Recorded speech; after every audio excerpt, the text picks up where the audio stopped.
நாளை பிரதோஷம்.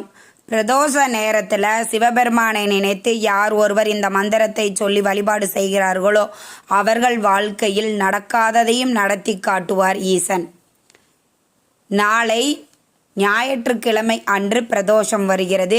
மாலை 4:30 மணியில் இருந்து 6 மணி வரைக்கும் இருக்கக்கூடிய காலகட்டம் பிரதோஷ நேரம் அப்படின்னு சொல்லுவாங்க.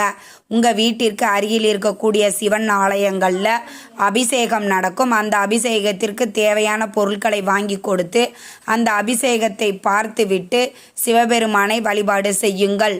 அப்படி செய்யும்போது நீங்கள் சொல்ல வேண்டிய மந்திரம் ஓம் நம சிவாய, ஓம் நம சிவாய அப்படிங்கிற மந்திரத்தை நீங்கள் 108 முறை சொல்ல வேண்டும். சொல்லிட்டு உங்களுடைய தேவைகள் கோரிக்கைகள் என்னவோ அதை சிவபெருமானிடம் மனதார பிரார்த்தனை பண்ணிக்கோங்க. பிரதோஷம் அன்று சிவனை வழிபாடு செய்பவர்கள் வாழ்க்கையில் ஏதேது